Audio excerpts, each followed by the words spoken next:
It's that time of year again. The end time. It's the time where everyone on YouTube is making their end of year lists and checking them twice. The best ofs, the worst ofs, you know the drill, but that's just not our style. It's got us thinking though. It's a stressful world out there right now. A huge mushroom cloud of uncertainty hangs over us all. So why not put together a big pile of games that soothe the spirit? You know, cozy games. Chill hangs. The type of thing you can casually throw on to zone out to and keep your hands busy when you're watching TV shows on your second screen, while the world self-destructs just beyond your taped-up bedroom window. As always, if you want to support our channel and get that exclusive access to more videos like this one, we'll talk about that later on. But for now, let's take a look at our favorite games to chill with and disassociate to during the pending apocalypse. My name is Boss Sauce. And I'm Rolling Coons. And together, we are the two-headed hero. It's fitting that we start out with Arctic Eggs, a game about cooking breakfast for a small Arctic colony that happens to be the last bastion of humanity left on Earth. You step into the work boots of a recently sentenced convict. As part of this sentence, your unlucky convict is given only 2 freedoms: a pan to stir-fry meals with, and a couple of feet to shuffle around on. But despite these setbacks, they still haven't given up hope on the lofty dream of one day cooking an egg at the top of Mount Everest.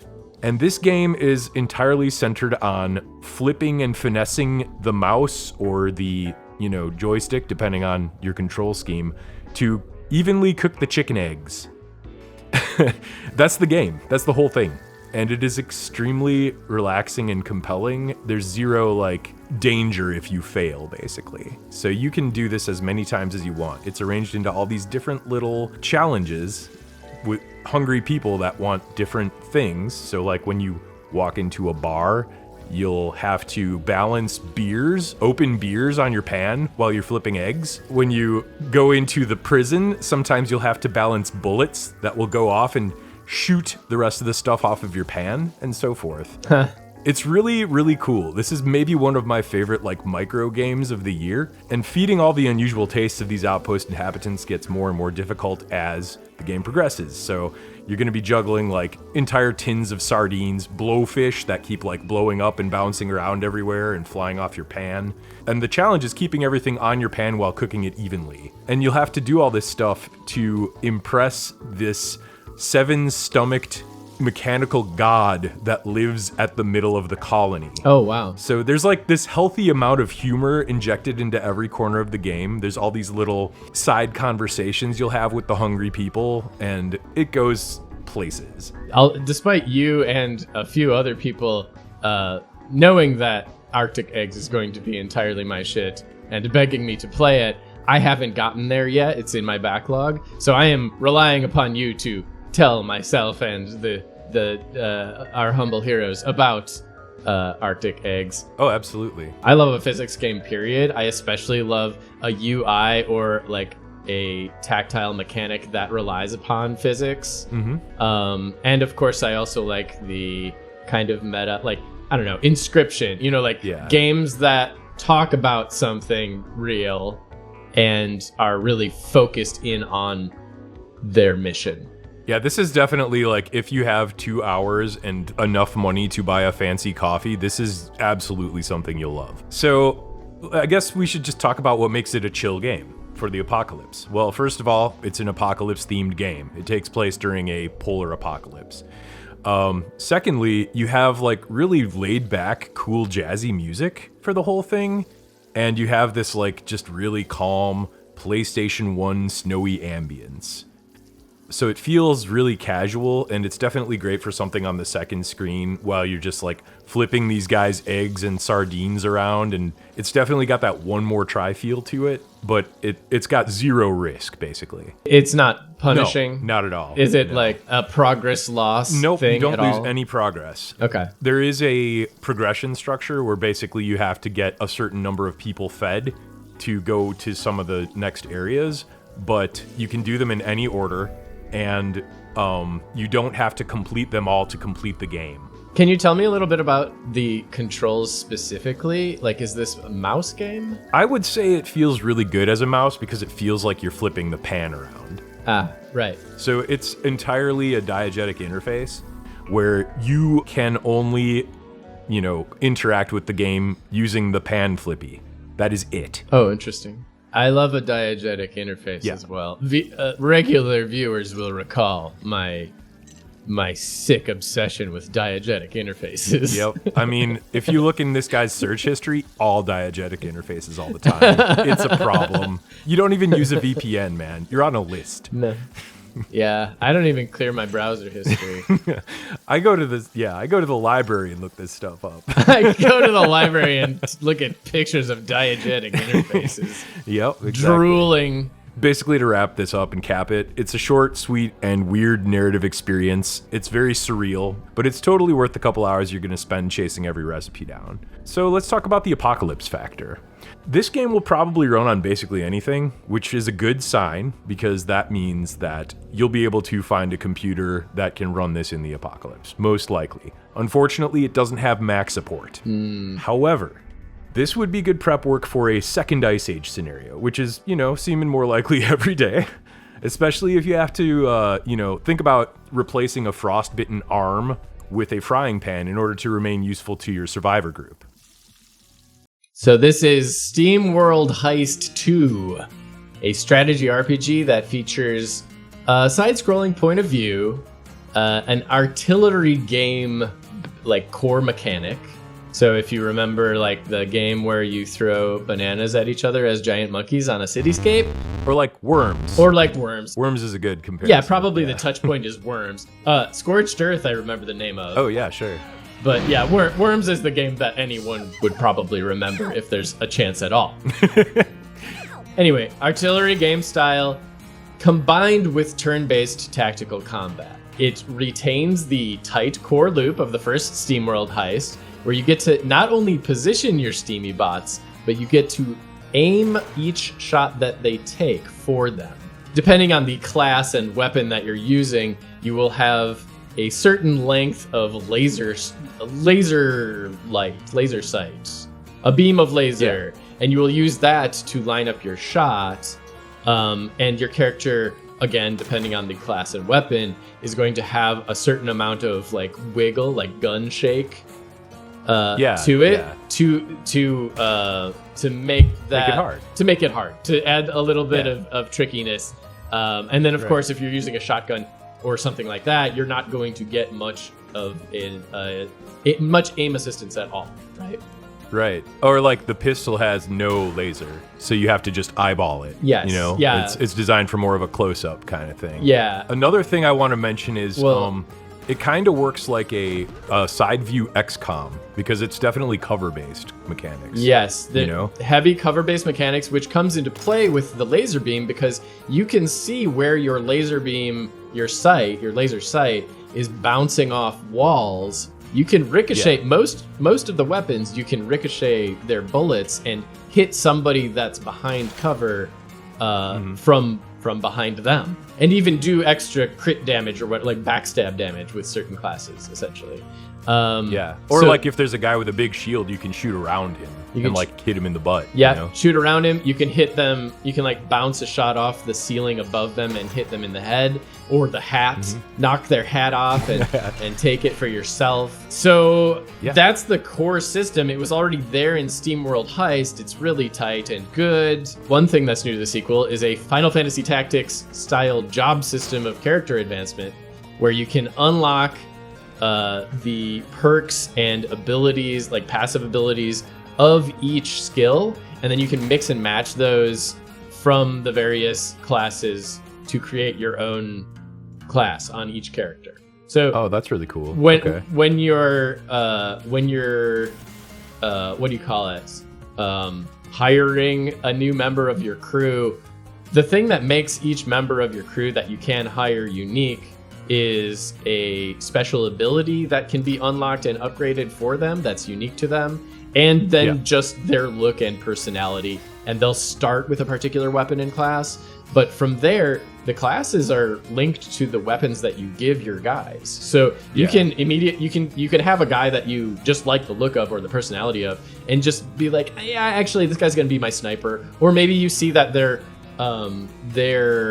unique character ability would work really well with like the explosives expert or the melee expert or the flanker or something. Yeah. There's also a new overworld travel system, so it's not just like a mission-based game anymore like the first one. Right. Which I think is pretty cool. You get a little submarine.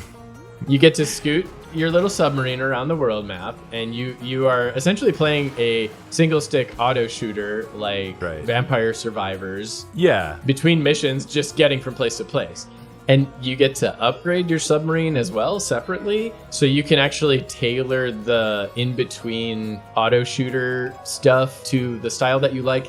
And you, throughout the game, unlock more core abilities for your submarine as well. So that actually has some depth to it too. It also has really, really nice art and music. Okay, the music in the taverns is like full-on, acoustic folk music, but like very, tavern-esque. But like full lyrics and choruses, and like obviously a lot of work went into the soundtrack. So that's really cool. And there's like a traveling band that goes between these places with you, basically. Well, what makes it chill though, besides the obvious? Vibes are chill, firstly. They're very silly. You're not like destined heroes in this one, but you do have like a legacy to uphold. I mean, the story honestly is just so secondary to how much enjoyment you get out of just like dinking around in a mission or on the map. Yeah. I would say that's the second thing that makes it very chill. Is it is the kind of game where you can fully get engrossed in the story and the dialogue and stuff, or you can very much use it as a second screen game where you are kind of breezing through the story bits and like, getting into the meat of the mechanics. The third thing that makes it chill is its turn-based nature that lets you put it down whenever you want to, just like turn off the Steam Deck or the Switch, it's fine. There are no punishments for losing a battle. You can just try again. You don't lose anything at all. You can also crank down the difficulty of the game for a less grindy experience. The real thing that gives you a power fantasy is shooting off a guy's hat and then taking it and putting it on your own guy's head. Yeah, right in front of him as he watches. Yeah, and then they're like, I never. Yeah, and then shooting him in the face, yes. The apocalypse factor. So in a world entirely populated by Steambots, I think it's pretty safe to say that an apocalypse already occurred, and humans lost. Lost the apocalypse. In that case, I think it's a pretty good thing that we'll basically be able to play this on any decent PC made in the last 10 years, so we can better prepare for our coal-powered robot overlords.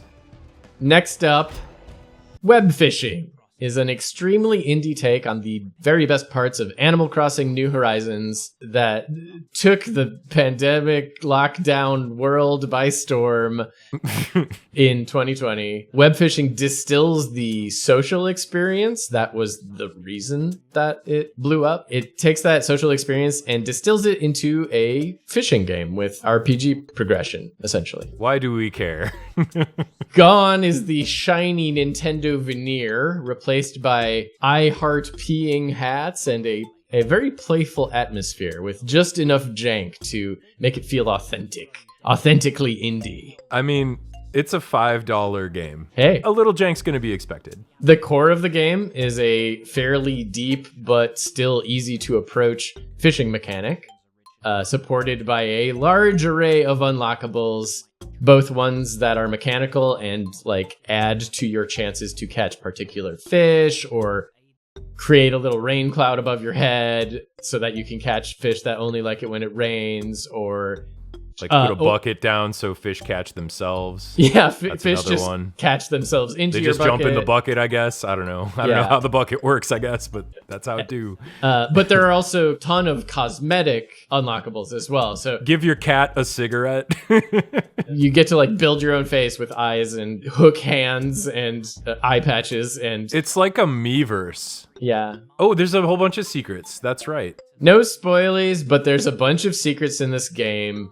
It's a small open world, lightly littered with little things to find. And also the community has been extremely positive and friendly and eager to share knowledge. Not just willing, but eager to help you out. I remember when we played this one once, we basically all like got the boxing glove. Oh, there's a boxing glove. Let's have a fight club. And we went onto a tiny island and had like knock each other off the island contest. Yeah, there's like additional activities. There are actually quite usable graffiti tools. I didn't know about the guitar. Yeah, there's actually a remarkably complete guitar tool that you can unlock that lets you Could be that guy at the party. Be that guy that shows up with his guitar at the party and everyone like rolls their eyes and he's like, anyway, here's Wonderwall. Yeah. You get either a meow bark or a bark bark. And did you know that you can actually use the Control and Alt keys to modify your meow bark into a hiss or purr? Oh, good. Well, that's the attention to detail I come to enjoy from indie games, I guess. That stuff is not told to you. It relies upon the community to give each other secrets. That all turns into this great adult playground vibe, right? So what makes it chill? Obviously, it's a chat room with extra steps, but yes. What would you say makes this a chill hang? Well, there's a hang.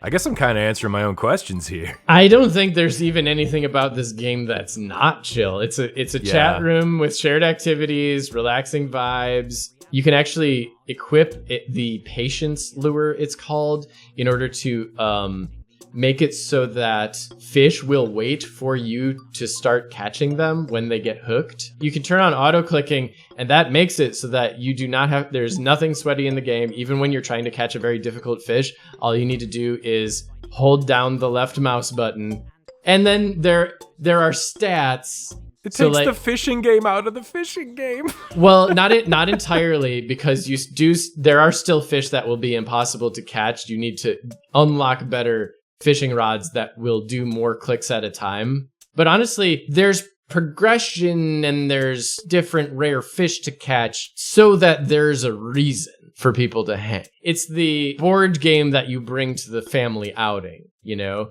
Like, we're not here to play a board game, we're here to hang out with each other. Yeah, let's talk about the apocalypse factor. So, in web fishing, dogs and cats are clearly the rulers of the earth. And since they can fish, they've already mastered the basics of survival. So it's obvious that they no longer need humanity as a food provider. It seems likely that we probably became the bait that loosely hangs off of their low poly hooks. So I'm going to say that web fishing is a chilling cautionary tale, to say the least. Be on the lookout for the rise of domesticated animals. Okay, interesting. I was going to say that while society collapses around us, it's nice to be able to safely reach out to humans around us and feel their presence. So it has function in an apocalypse. Yeah. At least until the internet collapses, you'll be able to pretend to fish by being a pretend dog or cat, which is great. So let's move on to SKALD against the Black Priory. This pulls from the golden age of computer RPGs, while adding a number of modern-day conveniences to its chunky, pixelated gameplay. SKALD is set in a far-off fantasy world, and you're challenged with the task of rescuing your childhood friend from the clutches of a mysterious cult. So far, doesn't sound like much of a chill hang, right? Sounds a little spooky and sweaty, but it is actually very chill. This is a stat-heavy RPG with tons of character options, tactical turn-based combat, and an emphasis on exploration and narrative. The way that it's set up is very similar to a late 80s CRPG, and a lot of the encounters are predetermined in some of the story moments, as well as having like random encounters on the overland map. But everything is based around moving your guy one square at a time around chunky pixel maps. It's a familiar, if old school, format. There's a really simple and effective dice rolling system for skill checks. There's 2 standard 6-sided dice that are rolled against your character's skill to determine success for anything. This is whether you're swinging a sword, picking a lock, or avoiding a pack of wolves on the road. So it's 2 dice, very simple, very readable, and character skills aren't like insane numbers. They're very like, I have a sword skill of 1. The numbers are very small, so it's really easy to read what your actions are determined by. We talked about this more in our longer video on SKALD, but I very much appreciate how close this is to the Powered by the Apocalypse tabletop system, which is, for the exact same reasons, it's very easy to build a character, and it's very easy to understand your chances of success and failure. The word apocalypse is in there, so we can chill out during the apocalypse. There you go. I just wanted to shout out 2d6 systems in general. This was a really good, really fun system to roll skill checks in, I think. I found it really satisfying. Mm-hmm. But most of all, this game has unique vibes. It is flavored like an 80s CRPG, and all the promotional materials lean into that, where it's got like the dude at his Commodore 64 and it's like flying cartridge and hair metal and fog machine and, laser beams and stuff. It really leans into like, I want to reach into a time where RPGs were cool in the 80s. That is definitely what it's aiming for, but it has a unique vibe. There's a lighting system. There's like stealth mechanics. The narrative itself is extremely dark and dangerous. You're going into unknown territory against a Lovecraftian cult. The pixel art pops. There's images from some of the, stories and still screens that still stick with me months later. And the music is just pure 8-bit adventure mood. It's like really good chiptunes. They did an excellent job with the soundtrack. The still screens still stick. Yeah, they do. That's a new vocal warm-up. Mm-hmm. Yeah, red leather, yellow leather. The still screens still stick. Now I'm ready to do the rest of the video, thanks. Yeah, now we can start. So let's talk about what makes it chill. Now, the first factor I'm going to say is maybe there's a different kind of chill here than you might be thinking of. Like we just said, the images of mutated rat kings and undead mold children will stick into your mind's eye long after you click that exit game button. But it is also entirely turn-based. It's mechanically chill, right? It's like sitting around a campfire getting a spooky story told in your ear. But the turn-based design and the deep well of customizable difficulty options can make your experience as casual or sweaty as you want it to be. So there's individual granular difficulty options for almost everything in the game. If you want to just be able to bypass any random encounter, you can just turn on an option. If you want your guys to heal up after combat so you don't have to worry about resource management, that's an option. And, the list goes on. So I think it's perfect for those that want a cozy, nostalgic, save scum-friendly experience without some of the headaches that booting up one of these older games in a DOS box window might provide you. SKALD has a really cool-looking shadow system. And yeah. I think it's the thing that got me to pay attention to the game in the first place at all. It's vibes. That's another thing that you'll find in my search history, is just like cool shadow engines in 2D games. Game with cool shadow. Recently, and I mean in the last week or so, SKALD's developer released a full mod tool suite for this game. So basically, he released the tools that he used to make SKALD, so that more people in the community for this retro-style dungeon crawler are sure to come and dream up their own crazy, spooky Lovecraftian campaigns. Or, I don't know, maybe they'll make a Hello Kitty one, or a Pokemon, or who knows. Pick Cthulhu, I choose you, kind of. That could be good. Yeah, imagine a Pikachu with like 7 tails and 12 tentacles and rows of shark teeth. Another thing I'd like to say is this game has the dubious honor of winning second place in the longest name in the list contest. How is this going to help me get ready for the apocalypse or exist in the apocalypse or... So when you think apocalypse, maybe otherworldly horror apocalypse doesn't always make the top of the list. It tends to be a little more fantastical, but there's nothing quite like the lurking horror that SKALD throws your way. So again, it's a good spooky story to play in the dark, and it serves as a reminder that events can always lie beyond our control, no matter how well we prepare for them. If games like this tickle your tentacles and you want to know more, check out our full review on the channel. It's linked in the description below. In very much the same vein as SKALD, I would say in a lot of ways, Moonring is a highly approachable, turn-based roguelike. Yeah, it is a roguelike. It has permadeath. I will say a lot of more modern roguelikes have this option where it's like a soft permadeath, where basically every time you go rest at a town, it saves your progress. Right. And that's the system they have here, but you can turn it off and just be Iron Man. Right, yes. So it is an official roguelike in the truest sense of the word, and it is also stuffed with unique mechanics and psychedelic, I would say 80s inspired horror. Neon flavored psychedelic horror. So, what is neat about Moonring?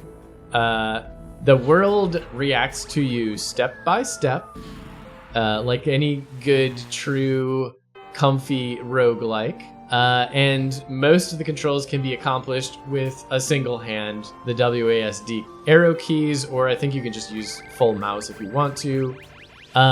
Instead of a linear character progression, you pledge yourself to a weird dark god. And that's going to give you one base core ability that's unique to that god's like pledge. Okay. People, followers, whatever, avatars, I don't know. Sure. But then you can also satisfy it and all the rest of the weird gods as you go. They give you an achievement unlocked character progression system. So this isn't a totally original idea, but it is inspired by one of the most unique CRPGs ever made. It was actually inspired by Ultima 4.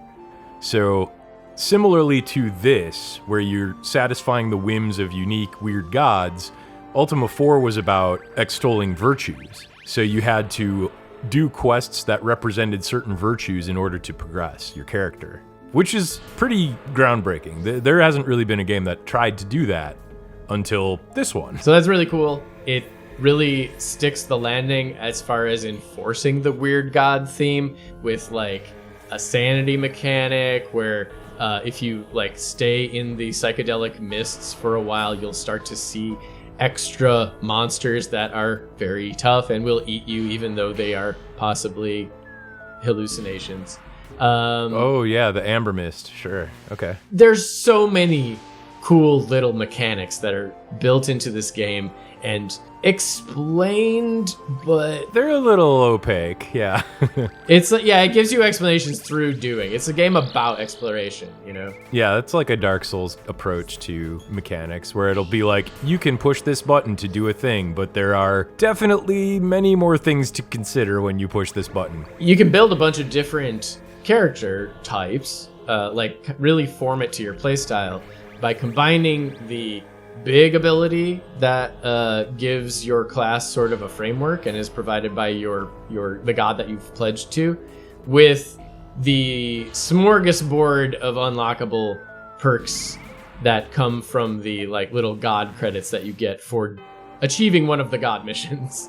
So like one god might be all about like it wants you to explore the world more. So once you have visited a certain number of towns, you get some credit to unlock perks with. Right. Another one might be about defeating a bunch of enemies or defeating them without running away, or, you know, sure, stuff like that. More combat focused. There are ones that are more, there's one where mechanically it focuses on being a rogue. So there's like crit stuff. There's like hiding focused stuff like go invisible and blah, blah, blah. But yeah. Anyway. I want to say a shout out to the combat system. It's actually a little more intricate than I expected. So you actually have a poise meter, which is basically like your defenses, your armor. It's your halo shield. And then once that's gone, you are down to your health. So like you can recover from a lot of fighting and then just like sit in place for a little bit and get all your poise back. So I really like that, where it super simplifies the recovery process. The breadth of classes is something to mention too. Like, it's not just, oh, this god makes you want to be a rogue, this god makes you want to be a warrior. The rogue god is all about you leaning into the madness mechanic and crit hits and stuff. The paladin, like the tankiest class, it has a lot of like damage reduction stuff. There's this mode that kind of makes you invulnerable for a little bit and stuff attached to that, but it also has all these mechanics that involve making yourself blind.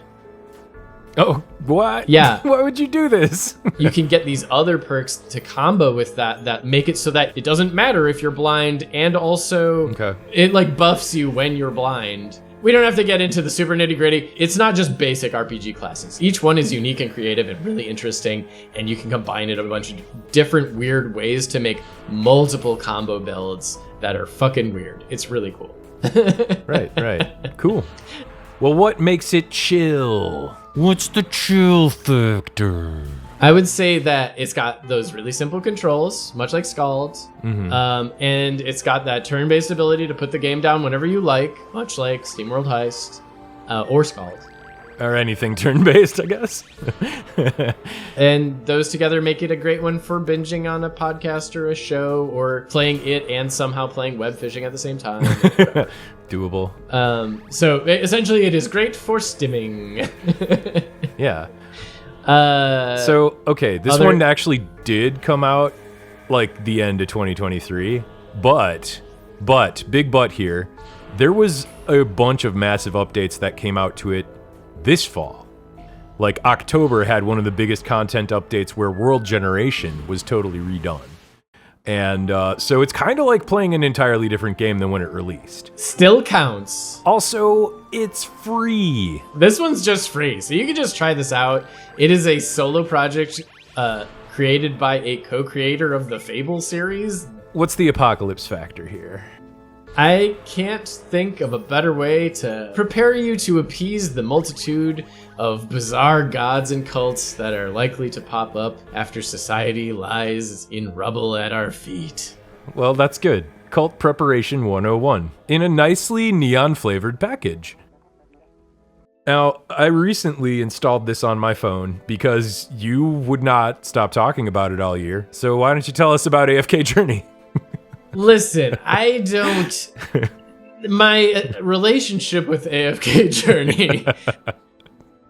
Okay, so first of all, AFK Journey, it's a mobile-focused, although you can play it on PC, auto-battler with gacha character collection mechanics. And a whole bunch, just like a salad of every other mechanic that you can think of. I mean, that might be kind of a theme. There's a few salad games on this list already, but this is another one that you can keep in your pocket. I don't think that this is a game for everyone, but also it is probably the game that I have technically played for the most time this year. Tell me what's cool about it. You're gonna notice as soon as you boot it up, it has AAA studio level art design and production values, and that eases you into into a game of collecting your favorite little dudes, powering them up, and building them into team formations.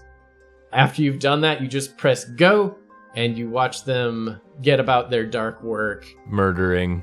The game is jam-packed with a bevy of additional minigames and ways to play it. So if you want a cooperative auto-shooter boss rush, that's in the game. If you want a fishing minigame, that's in there. It's a really good fishing minigame, too. I really like the fishing minigame. I mean, it's kind of hard to get a fishing minigame good with just your thumb. You know what I mean?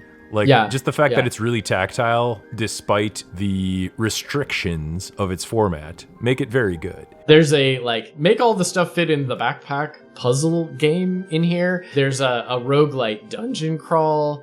So list goes on. They keep updating it and adding more stuff that you don't expect to be in here. It's a very, very lengthy game for the price of free, although free comes with an asterisk because you will likely be tempted by the premium fashions that are dangled in front of your face. There's also a lot of the whole, I'm going to direct you to the cash store kind of vibes, because it is a gacha game. I still need to talk about how it's extremely satisfying to randomly pull your favorite little guy and then think about, oh, how can I combine the mechanics that are attached to my favorite little guy with other little guys that I can get.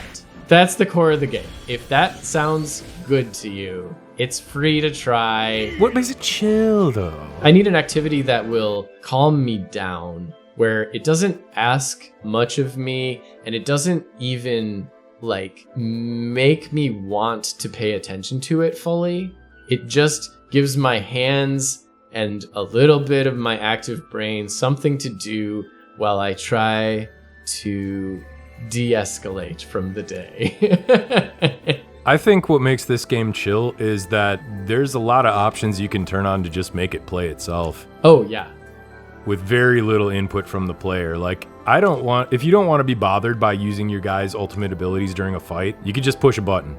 If you don't want to be bothered to joystick your man around the world map, you could just push a button. Almost everything in the game has a mechanic like this. So let's talk about the apocalypse factor. So, here's the thing. This is an online-only game. In the advent of a traditional society-ending apocalypse, the online nature of AFK Journey is probably going to make it inaccessible to humanity.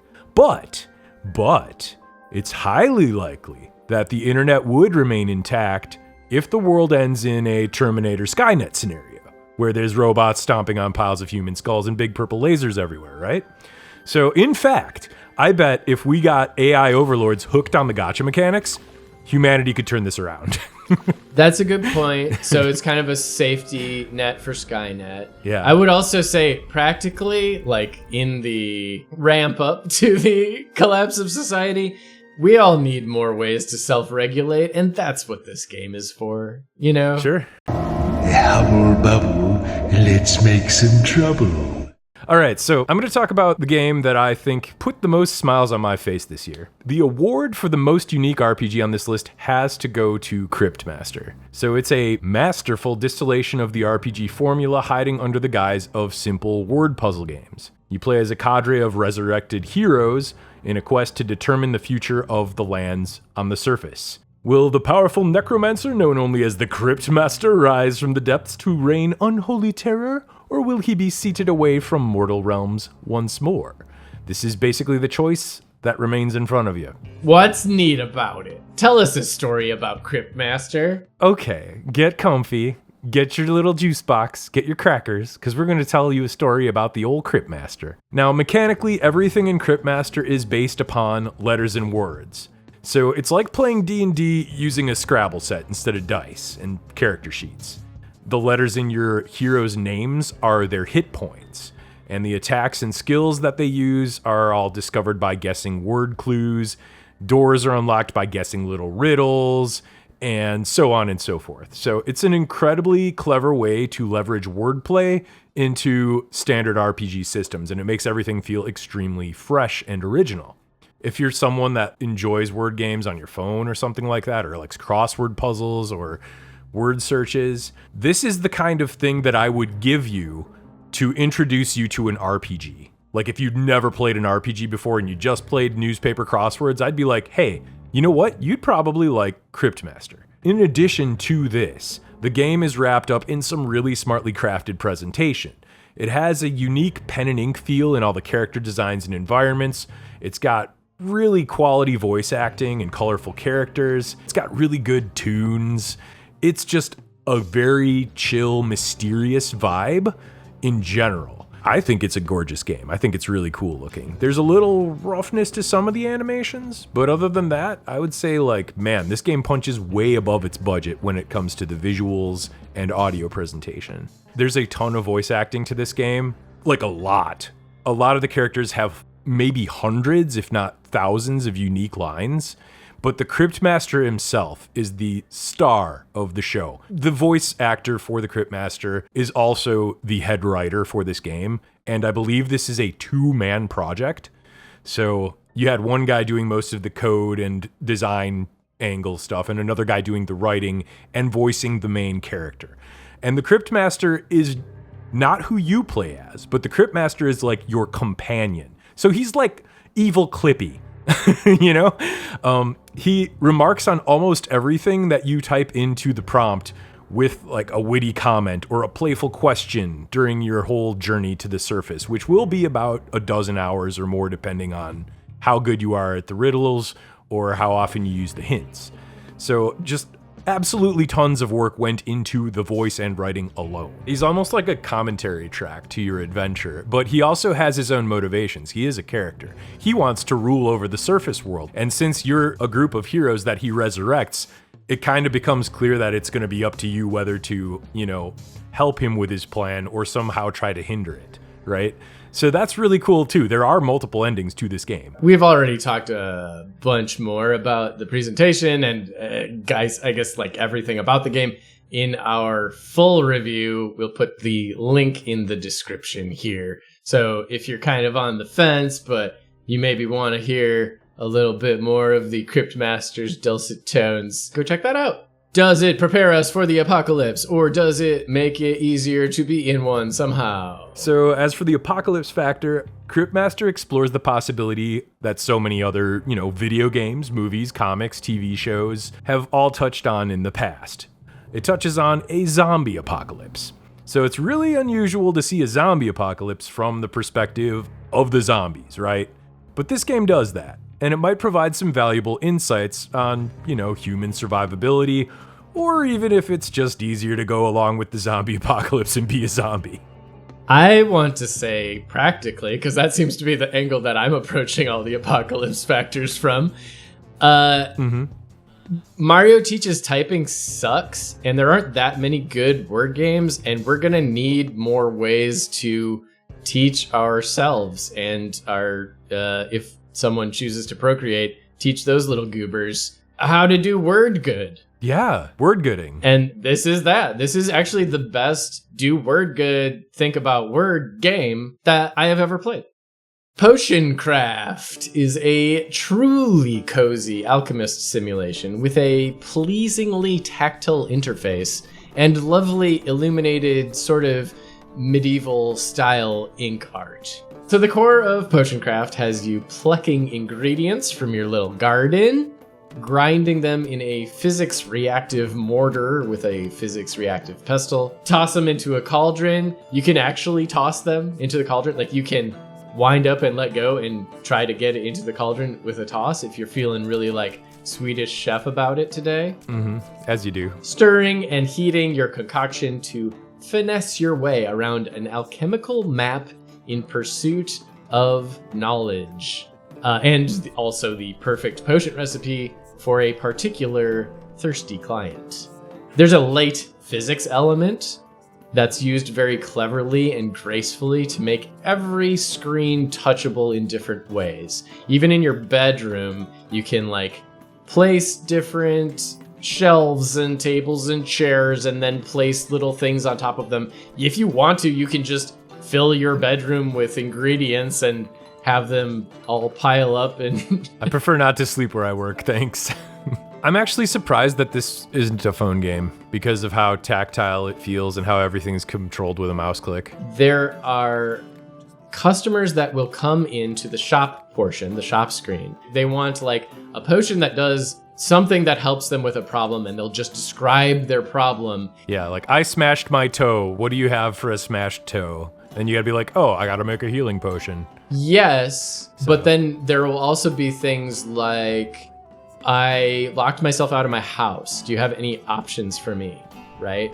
And yeah, and then maybe an explosive potion. Yes, right. Well, but that's Right? So it doesn't just outright tell you the answer to all of these things. Yeah, you have to figure it out. They out. are looking for particular effects, but at the beginning of the game, you don't have those effects unlocked necessarily. So you have a bunch of like mystery icons there's like a fog of war on this alchemical map, and you are moving around it to try to first unlock these icons and figure out where all these different effects that you need are, and then trying to figure out how to very precisely make the most ingredient cheap, effective, and strong potion that you can for each of these effects. Yeah. And then you can just like save them in your book, and you don't have to do that every time, which is really great. Right. And then you can just like batch create them if you have the stuff on hand and be like, oh, here you go. Here's that thing you wanted. Yep. It is really cool. It's ingeniously done. And the way that you move around this map is literally by experimenting, which feels very alchemical.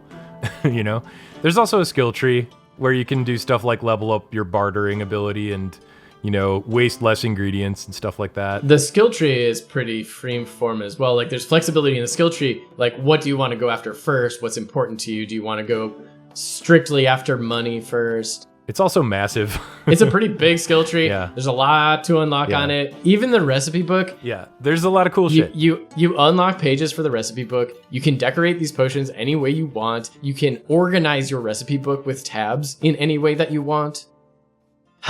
Those little touches. What makes this game chill, besides everything about it? Unlike many shop sims in the same vein, these customers are completely content to wait for you indefinitely as you listen to their request and then wind your way around the potion map or dink around in your garden for an hour before you get back to them with their requested potion. You can also save and quit whenever you want to. This is a perfect second screen grind. Potion Craft has been in early access for a few years now, but a massive... But it did get a ton of updates this year. Oh, in particular, it got a massive update that added the skill tree, the shop and bedroom customization, and the growable, expandable garden.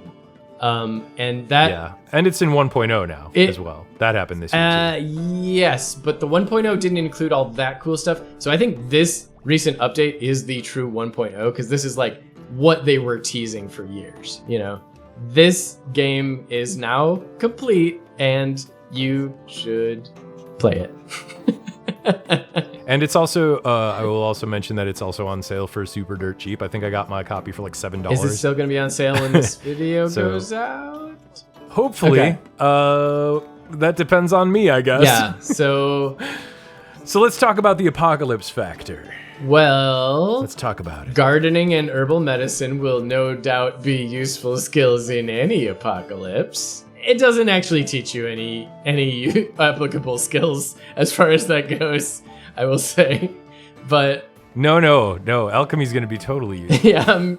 yeah, but it doesn't use real life ingredients. It uses like goblin shroom and stuff like that. So that's it. All right. That's it. That's all you got. It's done with potion time. Now it's time for popping some bubble wrap. So what's the next game we got here? You wanted to include Diablo 4. Yeah. Now this is not a game that came out this year, but a massive expansion for Diablo 4 specifically came out this year. We just have to assume that none of our viewers have heard of Diablo 4. Yeah, tiny indie Diablo 4. It's the latest installment of Blizzard's classic loot collection action RPG. Diablo 4 has leaned even more into the reptile brain pleasing elements of its predecessors.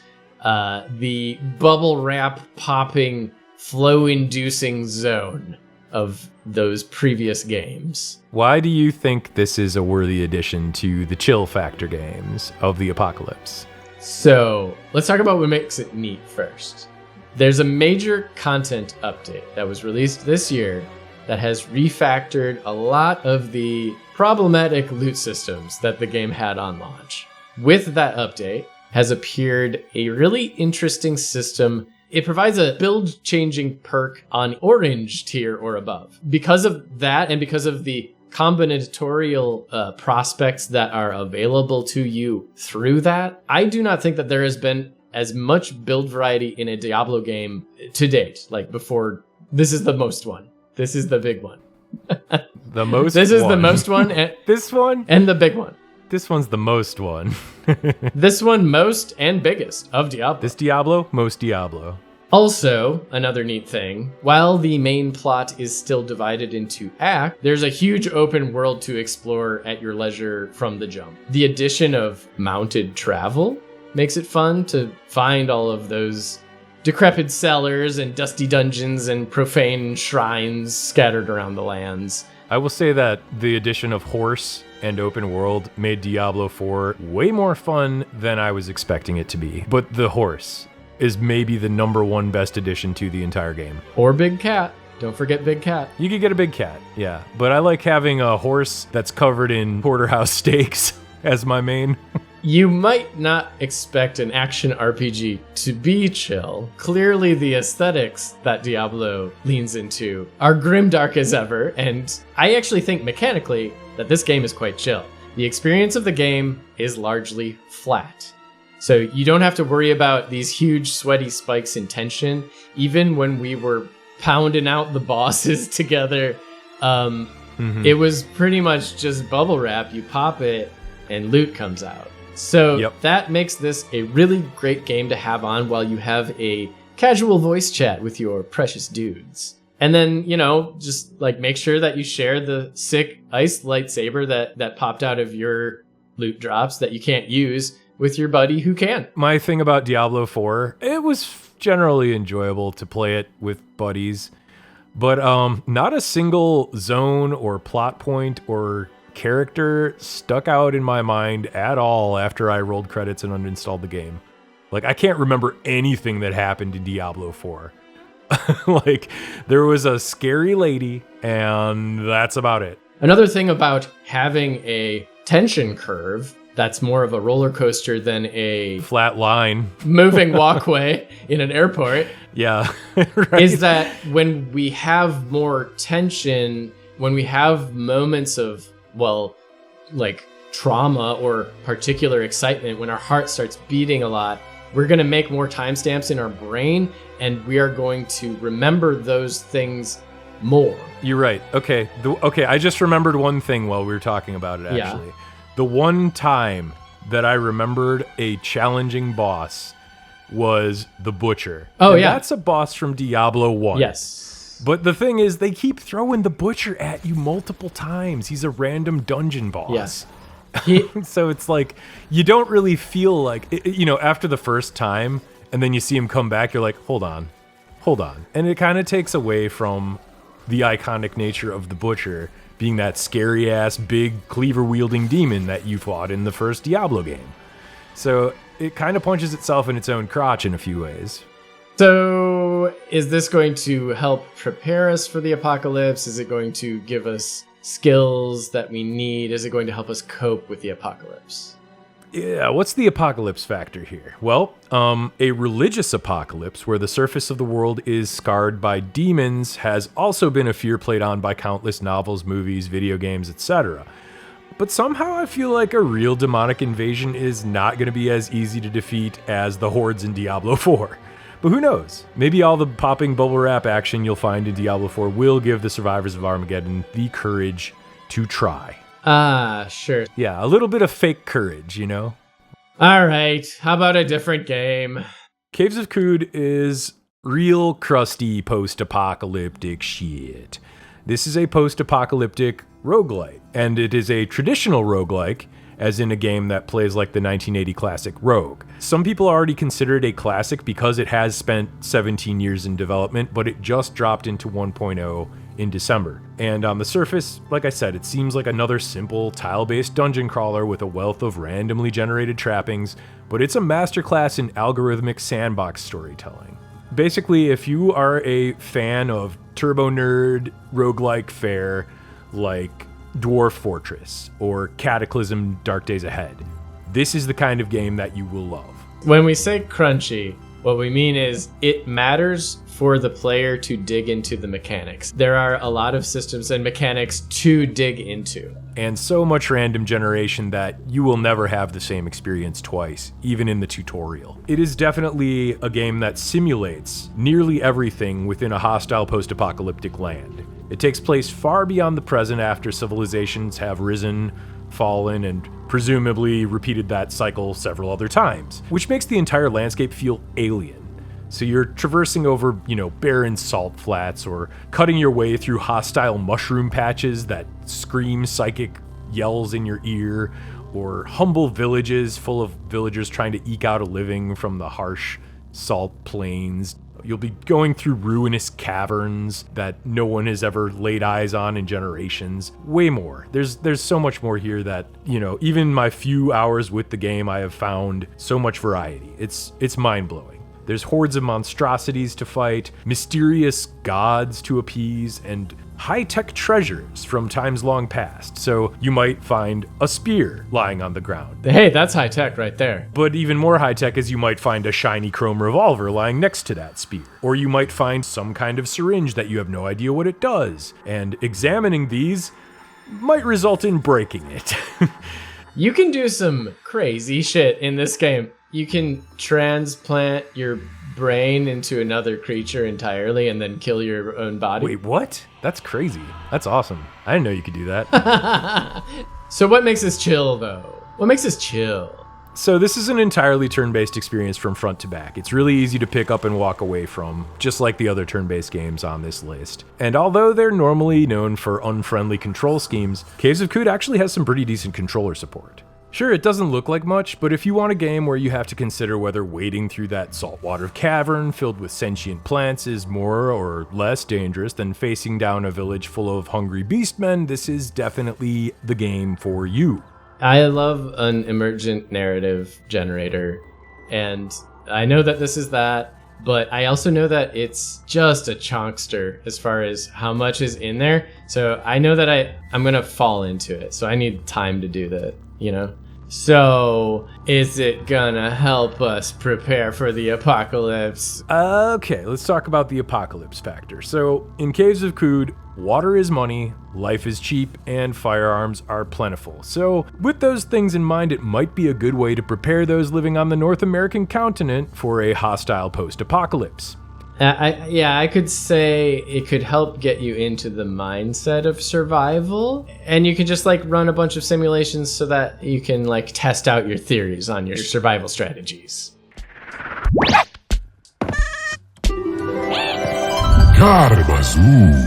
Karmazoo is a cooperative puzzle platformer with a heavy emphasis on the cooperative that lets you hop around with up to 9 other cute little animals. Why is it cool? Why is this one good? Well, there's a large variety of unlockable classes, each of which is a cute animal and or object. A tree is... That's a plant. Yeah. That's a plant. Yeah, but there are trees. There are bells and whistles. Teapot. Yeah, we got teapots. We got armadillos. There's a whole bunch of stuff. We don't need to name them all, but suffice to say the spread is large.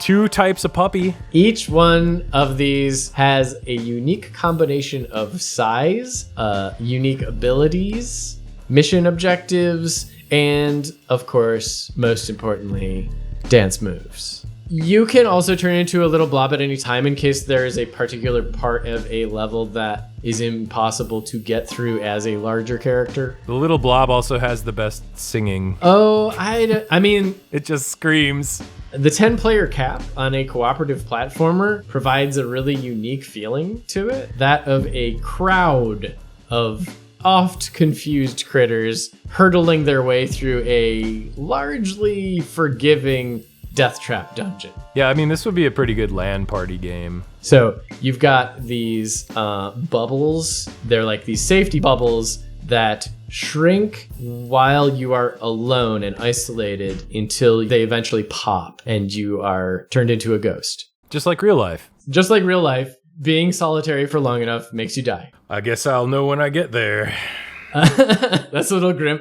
Those two things, just having the bubble, needing to stay together, and having these essentially cooperative mechanics already enforces the cooperation. But also, if you are the one that holds down the button to let a bunch of people pass through a door, you are given little bits of this karma currency for each member of your crew that has passed through the door while you hold down the button. All of these things work towards this system of getting strangers to cooperate and work together in a friendly manner The vibes are good.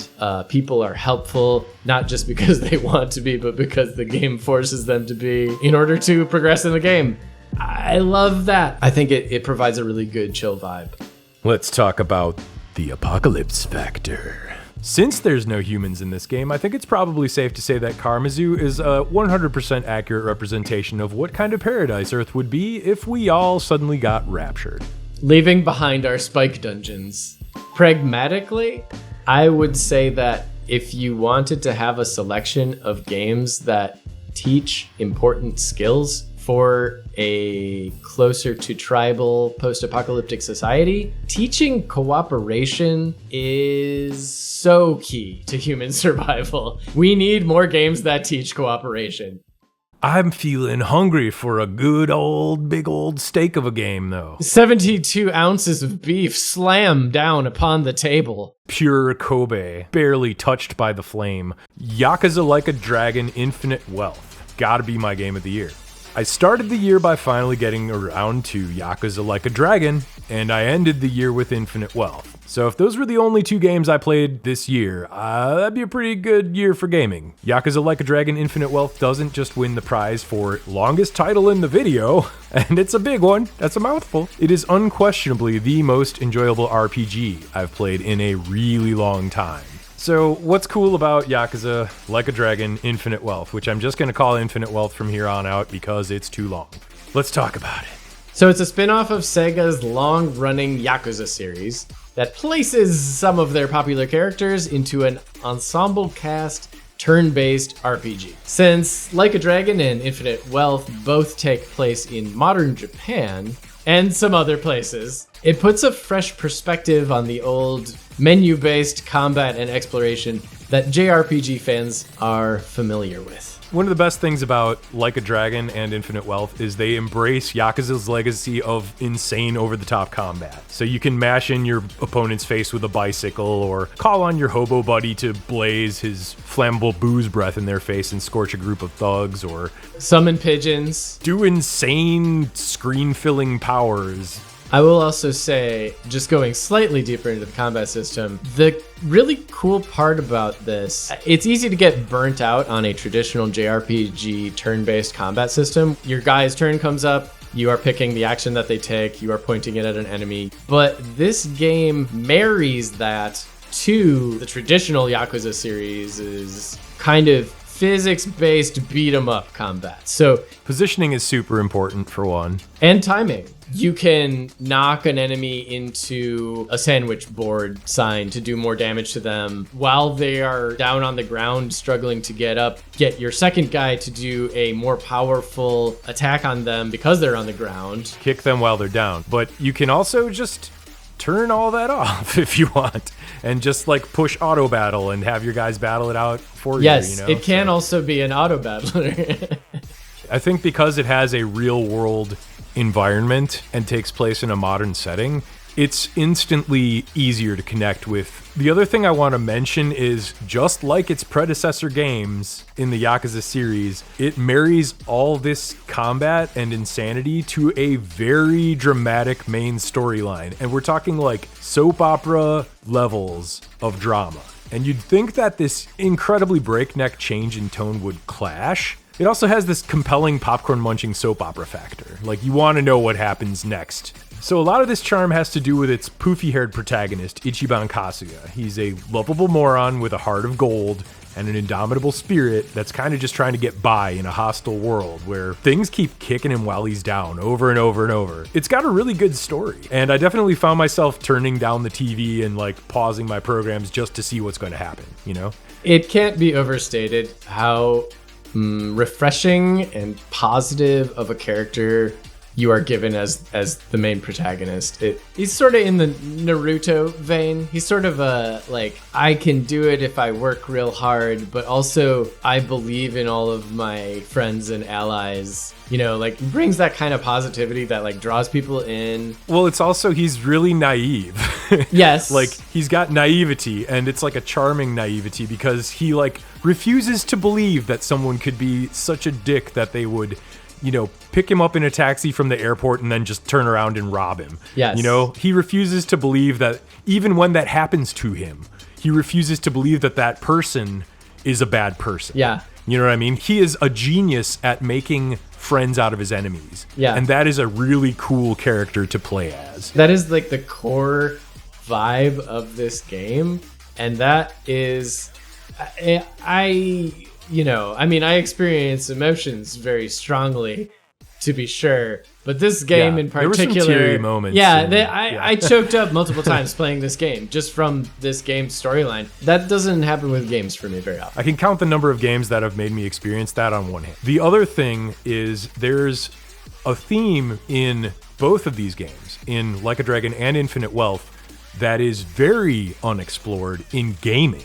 So a lot of gaming is focused on, young male fantasy stuff. But Like a Dragon and Infinite Wealth have a strong message that no matter how old you are, you can turn around your life and do something, And that is really cool. You do not see a lot of protagonists that are like in their mid-40s and at rock bottom and struggling and get back up again. You do not see that, like, ever. It's always like, oh, I am the chosen teenager. You don't see a lot of, like, I'm not gonna say realistic portrayals of people, but like, because some of these, it's so over the top that they have the tragic backstory. You don't see that aspect where it's like an extreme positivity towards people no matter how old they might be or what their level of experience is or if they're unhoused. Like, you don't see that in games ever. So I think that's really cool. Like, it's a really positive message. So, what makes it chill? Well, like we kind of touched on, the game basically allows you to complete it at your own pace. So it gives off big old warning signposts whenever you're about to get into a meatier plot section and won't be able to put it down or pause the game for a while. Battles can all be set to just automatically play themselves. If you don't like the battle system, you can just wander around, bump them into some thugs, and let them go loose like it's an auto battler. We say thugs, but like some of the enemies are like a little bit generic thugs, but most of them are like hot dog fingers man or some shit like that.